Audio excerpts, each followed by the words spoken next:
الله سلام عليك يا رفيع الشان والدرج كل بيت أنت ساكنه ليس محتاجا إلى سرجي يا رسول الله يا رفيع الشان والدرج وزمان أنت حاكمه زل ما فيه من العوج يا رسول الله يا رفيع الشان والدرج وجهك الميمون حجتنا يوم تأتي الناس بالحجج يا رسول الله يا رفيع الشان والدرج كل يوم النار تجي فرجا ربي عجل منك بالفرج يا رسول الله يا رفيع الشان والدرج أهل بيت المصطفى الطهري هم أمان الأرض فالذكري يا رسول الله يا رفيع الشان والدرج ربي فانفعنا ببركتهم واهدنا الحسنى بحرمتهم يا رسول عليك يا رفيع الشان والدرج وأمتنا في طريقتهم ومعافتهم من الفتن يا رسول الله عليك يا رفيع الشان والدرج اللهم صل وسلم وبارك عليه وعلى آله. Bismillahirrahmanirrahim. Assalamualaikum warahmatullahi wabarakatuh. Bismillahirrahmanirrahim. Alhamdulillahi rabbil alamin. Allahumma salli wa sallim ala sayyidina wa maulana Muhammadin miftahi babi rahmatillah adada ma fi ilmillah salatan wa salaman daimin bidawami mulkillah wa ala alihi wa sahbihi wa man walah wa la hawla wa la quwwata illa billahil aliyil azim. Subhanaka la ilma lana illa ma 'allamtana innaka antal alimul hakim. Rabbi shrah li sadri wa yassir li amri wahlul 'uqdatam min lisani yafqahu qawli. Amin ya rabbal alamin. Amma ba'd. Alhamdulillahi rabbil alamin. Para jamaah Masjid Al-Iqbal yang dimuliakan Allah Subhanahu wa taala, bersyukur alhamdulillah di malam hari ini Allah Ta'ala masih mentakdir kita semua untuk dapat bersama-sama berkumpul kembali ada di dalam masjidnya Allah Ta'ala, bersama-sama at-tafaqquh fid din, mencari ilmunya Allah Subhanahu wa taala, dan semoga apa yang kita dengarkan pada malam hari ini akan menjadikan ilmu yang bermanfaat dan insyaallah akan mengantarkan kita semua untuk meraih ridha dan rahmatnya Allah, dan semoga Allah taala jadikan kita semua termasuk orang-orang yang dimuliakan oleh Allah taala. Amin ya rabbal alamin. Pada pertemuan yang lalu kita masih membahas berkenaan masalah al-khisalul mukaffiratul lidzunub. Ya, pembahasan berkenaan di antara keistimewaan umatnya Rasulullah sallallahu alaihi wasallam, yaitu adalah Allah taala jadikan ada beberapa amalan yang kalau dikerjakan maka akan menjadikan dosa-dosa kita diampuni oleh Allah taala. Pada pertemuan yang lalu sudah kita bahas di antara amalan tersebut yaitu adalah menyempurnakan wudu. Kemudian juga ada di antaranya juga yang sudah kita bahas membaca amin setelah imam selesai daripada surat Al-Fatihah. Kemudian juga sudah kita bahas pula amalan juga yaitu adalah ketika kita berjabat tangan kita mengucap apa? Mengucap apa ini? Salawat kepada Nabi sallallahu alaihi wasallam, karena Nabi katakan tidaklah dua orang muslim saling berjumpa kemudian saling berjabat tangan melainkan tatkala kedua tangan itu berpisah keduanya sama-sama diampuni sama Allah taala. Jabat tangan kemudian salawat ya kepada Nabi sallallahu alaihi wasallam. Nah, kita lanjutkan. Ada masih banyak beberapa amalan yang lain, di antaranya yaitu adalah salatut tasabih atau yang sering dikenal dengan salat tasbih. Nah, saya mau tanya, salat tasbih niki termasuk salah satu salat sunnah yang hukumnya apa niki? Wajib napa sunnah niki? Sunnah, salat tasbih.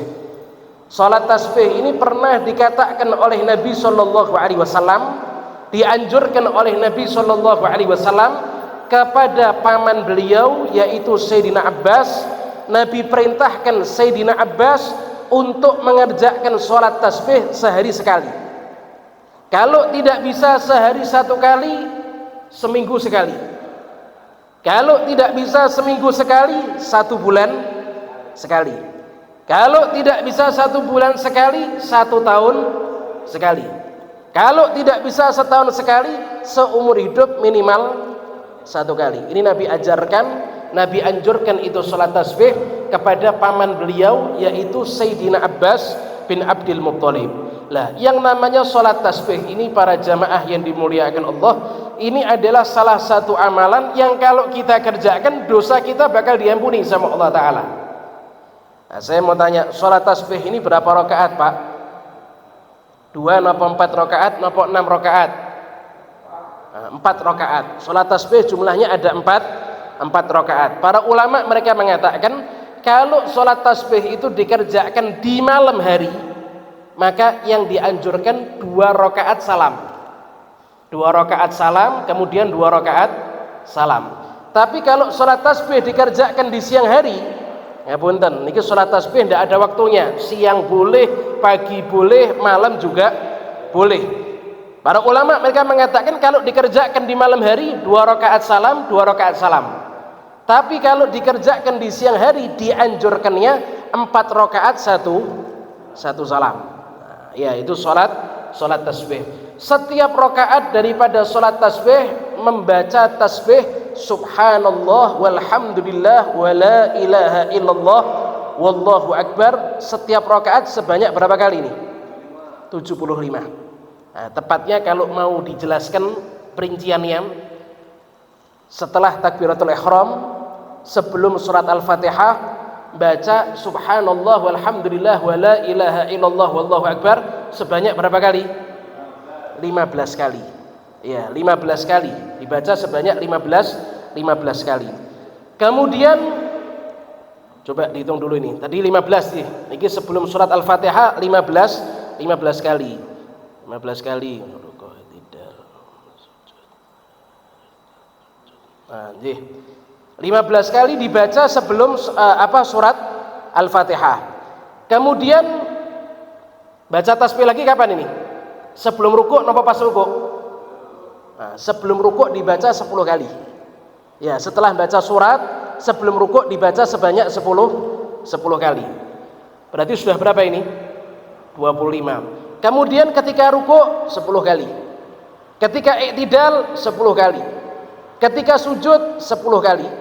Duduk di antara dua sujud 10 kali. Berarti sudah berapa ini?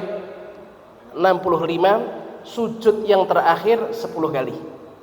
Nah, berarti totalnya 75 kali. Sebelum Al-Fatihah 15 kali. Setelah baca surat sebelum rukuk 10 kali 25.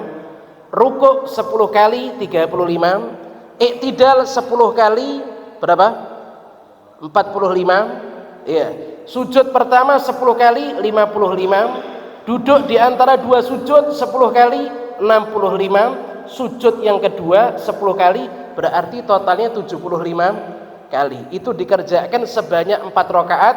75 dikali 4 sama dengan 300. Berarti 4 rakaat niku baca tasbih subhanallah walhamdulillah wala ilaha illallah wallahu akbar niku sebanyak 300 kali.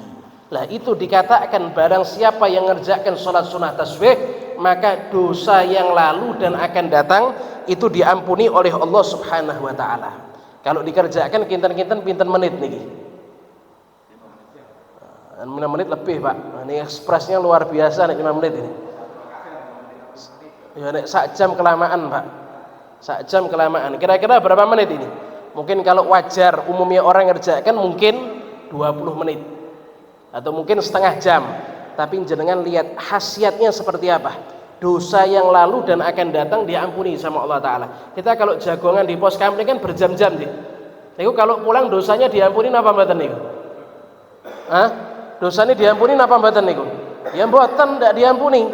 Tapi cuma ngerjakan salat tasbih mungkin 20 menit atau mungkin setengah jam, itu dosa yang lalu dan akan datang semuanya diampuni oleh Allah Subhanahu wa taala. Ini termasuk satu amalan yang ringan, mudah dikerjakan, tapi kalau kita kerjakan menjadikan dosa yang lalu dan akan datang diampuni oleh Allah Subhanahu wa taala. Ini salat sunnah tasbih.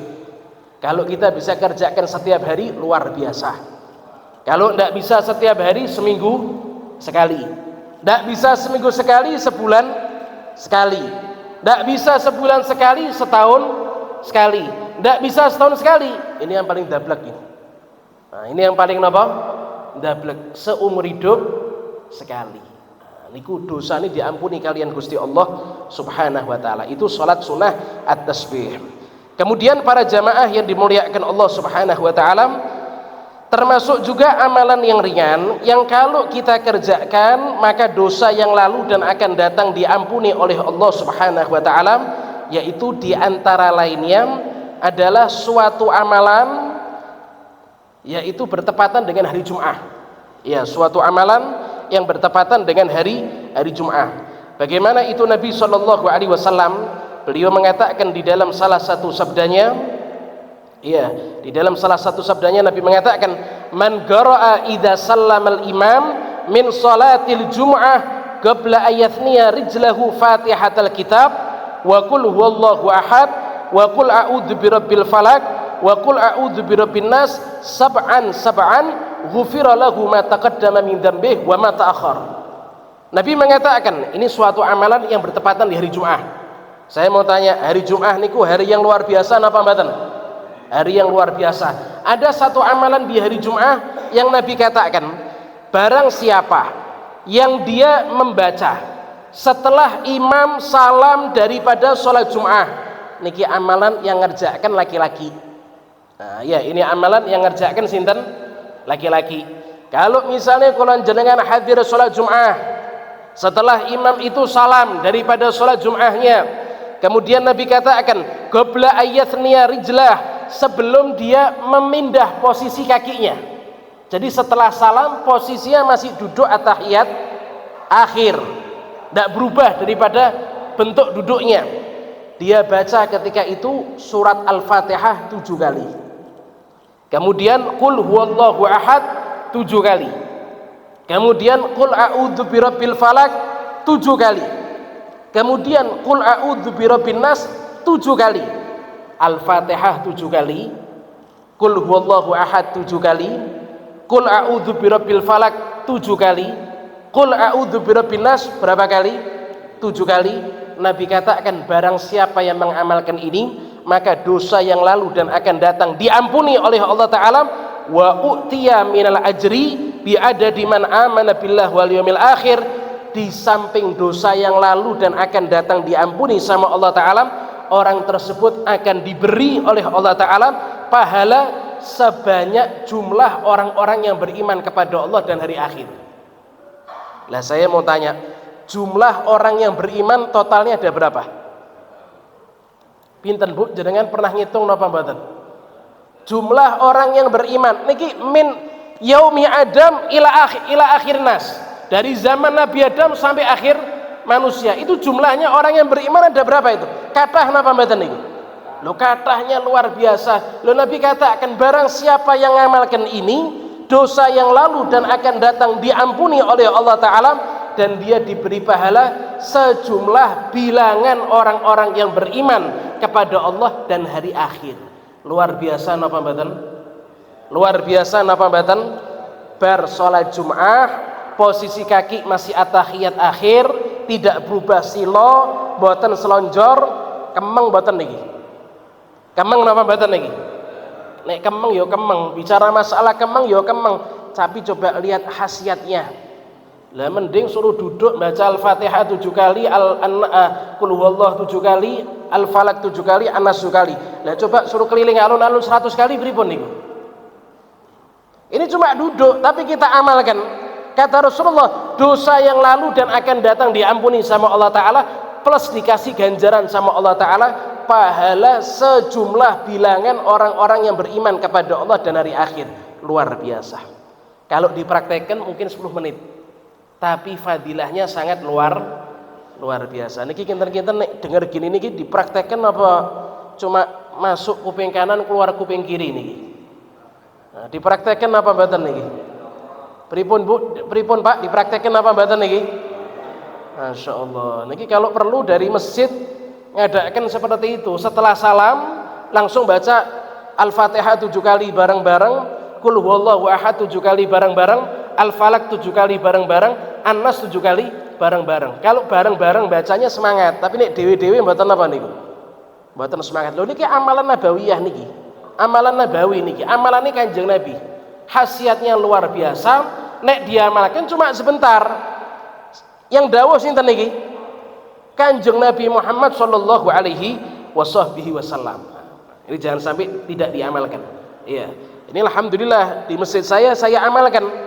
Setiap ba'da sholat Jum'ah, salam itu imam langsung bareng-bareng satu masjid baca Al-Fatihah 7 kali, Qul huwallahu ahad 7 kali, Al-Falaq 7 kali, An-Nas 7 kali. Kita berharap insya Allah yang baca dosanya diampuni sama Allah, diparingi ganjaran yang kathah sejumlah bilangan orang-orang yang beriman kepada Allah dan beriman dengan hari akhir. Niki dawuhnya Kanjeng Nabi Muhammad sallallahu alaihi wasallam. Niki termasuk amalan yang luar biasa. Kemudian juga para jamaah yang dimuliakan Allah, wa min dzalika, termasuk juga amalan yang ringan tapi menjadikan dosa yang lalu dan akan datang diampuni oleh Allah Ta'ala. Napa niku? Sholatul duha. Sholat duha. Nah, saya mau tanya, sholat duha niki yang paling sempurna pinten rakaat niki? 8 rakaat. Paling sedikit berapa rakaat? 2 rakaat. Dikerjakan jamaah napa sendiri-sendiri? Sendiri-sendiri. Iya, tidak berjamaah dikerjakannya. Iya, sholat duha niki adalah sholat yang luar biasa. Ya, ini adalah sholat yang luar biasa, dan kalau kita kerjakan walaupun cuma 2 rakaat, minimal 2 rakaat, syukur bisa 4 rakaat, syukur bisa 6 rakaat, syukur bisa 8 rakaat, niku nek dikerjakan fadilahnya luar biasa. Ya, dosa yang lalu dan akan datang diampuni sama Allah Ta'ala. Saya mau tanya, waktu masuknya sholat duha itu dari kapan sampai kapan? Pripun niki? Niki wonten khilaf para ulama niki. Ada perbedaan pendapat para ulama ini. Nah, kapan masuknya waktu sholat duha niku kapan? Sampai dengan terbitnya terbitnya zuhur. Iya, sampai masuknya waktu zuhur nggih, Pak. Nah, coba perhatikan. Saya mau tanya, setelah ngerjakan sholat subuh, itu ada sholat sunnah betul? Itu kan waktu yang diharamkan mengerjakan sholat sunnah mutlak. Nggih napa mboten? Diharamkan mengerjakan sholat sunnah mutlak. Begitu juga termasuk waktu haram mengerjakan sholat, yaitu kapan? Dari terbitnya matahari sampai seukuran tombak. Termasuk waktu haram mengerjakan sholat itu dari terbitnya matahari sampai seukuran tombak. Lah ukuran tombak niku pripun? Ndak usah beli tombak diukur. Nah, ini bukan gitu maksudnya. Maksudnya seperti ini. Para ulama itu mereka mengatakan bahwasanya yang dinamakan terbitnya matahari sampai seukuran tombak, dari terbitnya matahari sampai naik seukuran tombak, ini waktu ndak boleh ngerjakan sholat. Jadi sholat duha niku waktunya bukan terbitnya matahari langsung sholat duha, mboten. Niku waktu yang haram masih sholat itu. Sampai kapan? Dari terbitnya matahari sampai naiknya matahari seukuran tombak. Lah waktunya niku kapan? Para ulama mereka mengatakan itu kalau matahari sudah naik 16 derajat. Iya, sudah naik 16 derajat. 16 derajat niku kalau sudah naik 4 derajat. Sudah naik 4 derajat. Niku para ulama mereka mengatakan setiap 1 derajat niku 4 menit. Jadi kalau mau dirangkumkan, niki zaman sekarang wonten napa niki? Nah, ngelihat terbit matahari kan sudah ada aplikasinya nih. Misalnya kalau kita ikut patokan aplikasi dari sini misalnya. Misal niki contoh niki aplikasi digital falak ini. Ya, misal kalau dilihat tulu terbitnya matahari 5.44. Ya, 5.44. Lah, ketika 5.44 itu matahari sudah terbit, berarti sudah selesai waktunya sholat apa nih? Subuh kan sampai terbitnya matahari. 5.44 itu sudah terbitnya matahari, tapi waktu 5.44 belum boleh ngerjakan sholat. Sampai kapan? Sampai matahari naik seukuran tombak, yaitu 4 derajat, setiap derajat 4 menit. Berarti 4 kali 4 sama dengan 16. Berarti ditambah 16 menit setelahnya. Nah, berarti kalau 5.44 16 menit kemudian jam berapa itu? Jam 6. Lah jam 6 tet, nah itu sudah boleh masuk ngerjakan sholat. Lah jam 6 tet itu setelah terbitnya matahari ditambah 16 menit itu sudah masuk waktunya sholat duha. Sampai kapan? Sampai masuknya waktu duhur. Nah, iya, sampai masuknya waktu duhur. Jadi panjang napa mboten niku? Duhur jam berapa sak menika? Setengah 12 ya. Nah, zuhur sekarang jam setengah 12. Jadi jam 6 sampai jam setengah 12 berarti waktunya duha itu. Iya. Cuma saya mau tanya, kapan waktu yang paling afdal? Jam 11 niki mepet niki, Pak. Wis meh bubar nih. Ya. Yang paling afdal jam berapa ini? Apa? Nah, yang paling afdal itu rub'un nahar. Rub'un nahar itu 1/4 siang. Kapan itu? Waktu dimana sibuknya orang mulai mau bekerja.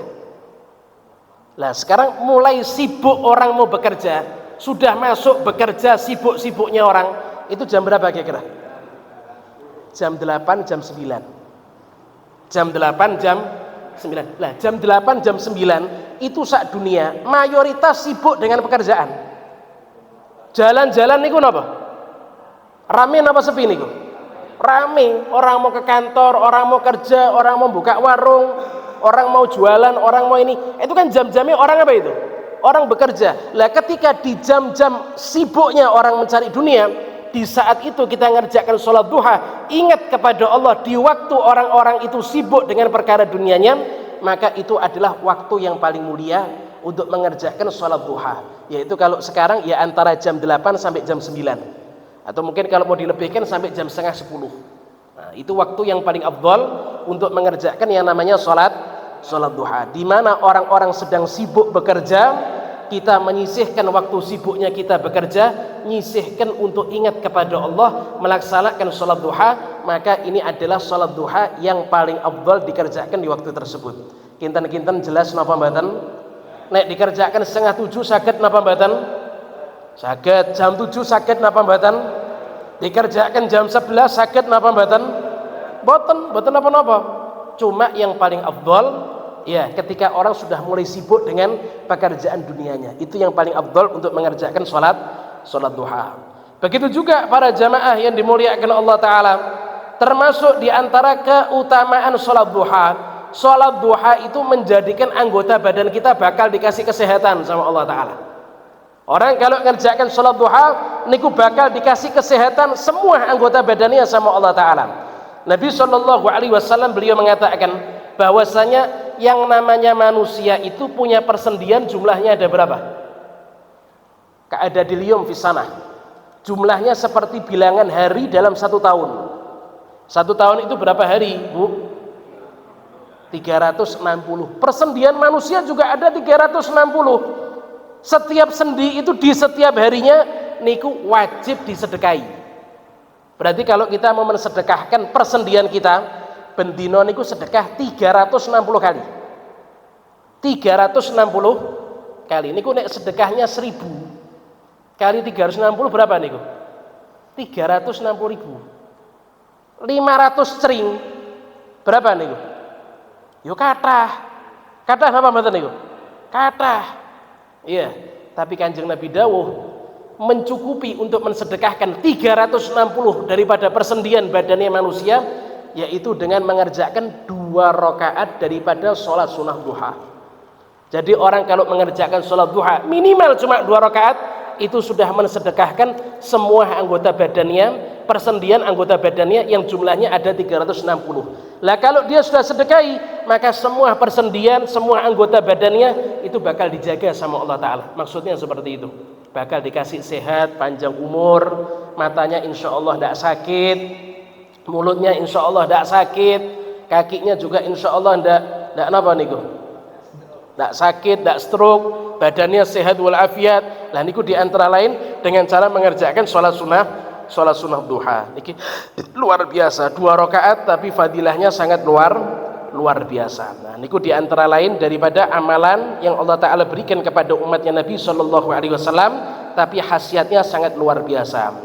Kemudian juga para jamaah yang dimuliakan Allah Subhanahu Wa Ta'ala, termasuk juga amalan yang luar biasa, yang fadilahnya itu dapat mengampuni dosa-dosanya kita, yaitu apa? Ngerjakan puasa Arafah. Nah, mengerjakan puasa Arafah. Niki sebentar lagi insyaallah nggih. Puasa Arafah niku tanggal berapa itu? 9 apa niku? 9 Dzulhijjah. Lebaran haji tanggal 10 Dzulhijjah. 1 hari sebelum lebaran haji. Yaitu puasa Arafah. Hari Arafah di mana orang-orang yang melaksanakan ibadah haji, mereka melaksanakan wukuf ada di padang Arafah, maka di hari tersebut tanggal 9 Dzulhijjah kita yang tidak haji disunnahkan untuk mengerjakan yang namanya puasa Arafah. Bagi orang yang haji tidak disunahkan. Ya, bagi orang yang haji tidak disunahkan. Karena orang yang haji dia harus badannya kuat, badannya sehat, kuat, memperbanyak doa ada di padang Arafah. Tapi bagi orang yang tidak haji, ada satu amalan yang luar biasa yang kalau kita kerjakan bakal diampuni dosanya kita. Apa itu? Puasa Arafah. Nah, Nabi SAW ketika beliau ditanya bagaimana itu fadilah pahala daripada orang yang mengerjakan puasa Arafah, yaitu tanggal 9 Dzulhijjah, Nabi katakan bahwasanya puasa Arafah itu yukaffiru dzunubas sanatal madiyah wal mustakbalah. Puasa Arafah itu dapat menjadikan Allah mengampuni dosa-dosa setahun yang lalu dan setahun yang akan datang. Jadi setahun yang lalu, dalam setahun itu dosanya kathah napa mboten? Lho kok setahun, sak menit itu lho kathah. Sak menit itu napa? Kathah, apalagi kalau satu tahun. Lah puasa Arafah niku setahun yang lalu dosanya diampuni sama Allah Ta'ala, setahun yang akan datang, mustakbalah yang akan datang itu juga diampuni sama Allah Ta'ala. 1 hari puasa ada di hari Arafah. Makanya para ulama mereka mengatakan afdhalus siyam al-masnunah, paling afdolnya puasa yang sunnah yaitu adalah puasa Arafah. Makanya jangan sampai kulon jenengan tidak mengerjakan puasa Arafah. Ditambah lagi syukur alhamdulillah sehari sebelumnya. Nah, sehari sebelumnya berarti tanggal 8 Dzulhijjah. Niku namanya puasa napa niku? Puasa Ora jelas sama sekali. Puasa napa niku? Napa? Puasa Tasu'a napa tarwiyah? Tasu'a napa tarwiyah? Puasa napa niku? Nah, niku puasa tarwiyah. Syukur alhamdulillah sehari sebelum Arafah yaitu tanggal 8 Dzulhijjah kita juga mengerjakan puasa yaitu adalah puasa tarwiyah. 8 Dzulhijjah puasa tarwiyah, 9 Dzulhijjah puasa Arafah. 10 Dzulhijjah boleh puasa napa mboten? 11 Dzulhijjah boleh puasa napa mboten? 12 13 Dzulhijjah boleh puasa napa mboten? Mboten. Niku namanya ayyamu tasyrik, haram untuk puasa. Lebaran haji 10 Dzulhijjah haram puasa, 11 12 13 Dzulhijjah ayyamu tasyrik, hari tasyrik juga haram untuk puasa. Tapi 8 dan 9 diusahakan jangan ditinggalkan. Kalau bisa dua-duanya alhamdulillah. Tapi kalau kudu milih salah satu, pilih yang mana ini? Apa? Nah, 9 puasa Arafah. Nek kudu milih salah satu, wah ini kalau saya puasa 2 hari biasanya semaput 2 hari juga ini. Misal niki, sakitnya puasa sehari, ya sudah pilih yang hari Arafah. Karena fadilahnya sangat luar biasa. Ini juga termasuk amalan yang ringan, tapi kalau dikerjakan fadilahnya sangat luar biasa. Kemudian juga para jamaah yang dimuliakan Allah Subhanahu wa taala, termasuk juga amalan yang ringan yang Allah taala jadikan untuk umatnya Nabi sallallahu alaihi wasallam, kalau dikerjakan bakal diampuni dosanya oleh Allah taala, yaitu napa? Ma jaa fi fadlil hamdi akibal akli. Yaitu adalah ya, fadilah atau keutamaan setelah makan bersyukur kepada Allah dengan cara baca doa setelah makan. Kanjeng Nabi dawuh, man akala ta'aman thumma qala alhamdulillahi alladzi at'amani hadza ta'am wa razaqanihi min ghairi haulin minni wala quwwah ghufira lahu ma taqaddama min dzambihi wa ma ta'akhkhar. Coba perhatikan, ini amalan yang ringannya luar biasa ini. Kanjeng Nabi dawuh, man akala ta'am, barang siapa yang makan makanan. Saya mau tanya, jenengan kalau makan itu susah napa seneng? Susah napa seneng? Kalau makan itu musibah atau kenikmatan? Loh, makan kan kenikmatan, nggih napa mboten? Lho Kanjeng Nabi niku dawuh, man akala ta'am, barang siapa yang makan makanan. Kemudian setelah dia makan, setelah selesai dia makan, dia membaca doa, alhamdulillahilladzi at'amani hadza ta'am wa razaqanihi min ghairi haulin minni wala quwwah. Ini semenit nyampe mboten niki? Kalau dibaca semenit nyampe napa mboten niki? Alhamdulillahilladzi at'amani hadza ta'am wa razaqanihi min ghairi haulin minni wala quwwah. Maka dawuhnya Kanjeng Nabi, barang siapa yang makan kemudian baca doa ini, maka diampuni dosa yang lalu dan yang akan datang. Subhanallah, dosa yang lalu dan akan datang diampuni sama Allah cuma berbekal baca doa setelah niki. Bukan sholat 1000 rakaat ba'da makan, bukan niki. Baca Quran 17 juz setelah makan, buatan niki. Setelah madang kenyang glegeken, atine seneng, imbuh bolak-balik. Setelah makan ngangkat tangan, alhamdulillahilladzi at'amani hadza ta'am wa razaqanihi min ghairi haulin minni wala quwwah. Titik. Dosa yang lalu dan akan datang diampuni sama Allah taala. Dawuhnya sinten niki? Kanjeng Nabi Muhammad sallallahu alaihi wasallam. Ini masih ndak diamalkan, iki ndableke parah napa mboten niki? Nek masih ndak ngamalkan niku ndableke parah napa mboten niki, Pak? Nyuwun saya nggih, kalau ndak apal tulis. Kalau ndak apal napa? Tulis di kertas, dikantongi, taruh di baju khusus madang, baju khusus yang dipakai untuk makan. Jadi bar makan langsung napa niki? Ngambil catatan baca niki. Ini fadilahnya luar biasa. Nek jenengan ndak apal tulis, lah ndak mau nulisnya gimana? Ndak bisa nulisnya. Coba buka buku anak TPA-nya jenengan. Insya Allah ditemukan di situ. Ada Ustaz Adam di buku TPA ini. Anda usah malu, ini kan demi kebaikan. Fadilahnya luar biasa. Nek pas anak jenengan tidur, delik-delik jenengan ambil bukunya. Jenengan buka doa setelah makan, kemudian apa nih? Dicatat. Niki malu napa mboten?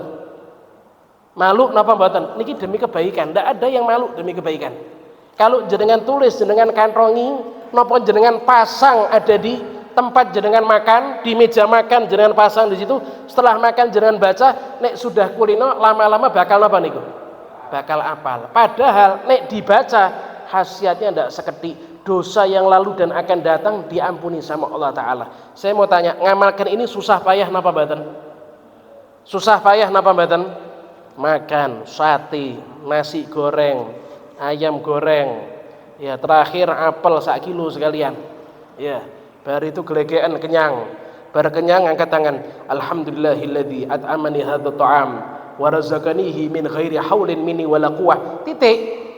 Dosa yang lalu dan akan datang semuanya diampuni sama Allah Ta'ala. Subhanallah. Niki bejone jadi umat Kanjeng Nabi Muhammad sallallahu alaihi wasallam, dan ini masih banyak lagi beberapa amalan yang ringan yang kalau dikerjakan untuk umatnya Kanjeng Nabi Muhammad sallallahu alaihi wasallam niku bakal dijadikan bakal diparingi ampunan daripada Allah Subhanahu wa taala. Masih banyak lagi, insyaallah akan dilanjutkan pada pertemuan yang akan datang. Masih berapa menit niki, Pak? Niki 2 menit di sini nih. Ya. Nek dilanjutkan ya nanti azan niki. Nggih. Pun cekap mawon, insyaallah saged berkah, manfaat untuk kula jenengan sedaya. Kalau boleh dirangkumkan, berarti yang pertama ya yang sudah kita bahas pada pertemuan yang lalu, kalau wudu yang sempurna, dosa lalu akan datang diampuni. Kemudian yang kedua, nek ketemu kalian rencang tiang muslim, jabatan tangan sambil baca napa? Sholawat, dosa lalu dan akan datang diampuni sama Allah Ta'ala. Kemudian yang ketiga, sholat tasbih. Sholat napa? Sholat tasbih. Kemudian yang keempat, selesai salam dari sholat Jum'ah tidak merubah posisi kaki, baca Al-Fatihah 7 kali, Qul huwallahu ahad 7 kali, Qul a'udzu birabbil falaq 7 kali, Qul a'udzu birabbinas binnas 7 kali. Niku yang keempat, dosa lalu dan akan datang diampuni sama Allah, plus dikasih pahala jumlahnya sebanyak napa? Sejumlah napa? Bilangan orang-orang yang beriman kepada Gusti Allah Subhanahu wa taala. Kemudian yang kelima napa niku? Napa? Salat duha. Ya, setelah salat duha napa? Puasa Arafah. Setelah puasa Arafah napa?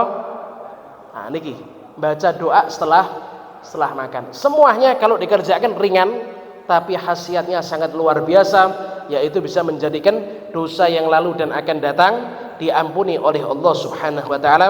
Semoga Allah Subhanahu wa taala memberikan hidayah dan taufik kepada kita semua. Kita semua bisa mengamalkan apa yang kita dengar, baik di malam hari ini atau pada malam-malam yang lain. Di dalam setiap mencari ilmu, Allah taala kasih kita hidayah untuk dapat mengamalkan, sehingga kita menjadi orang-orang yang beruntung baik di dunia dan beruntung kelak ada di akhirat. Amin amin Allahumma amin Allahumma amin Allahumma amin ya rabbal alamin. Wa sallallahu ala sayyidina Muhammadin wa ala alihi wasallam walhamdulillahi rabbil alamin. Wassalamu alaikum warahmatullahi wabarakatuh.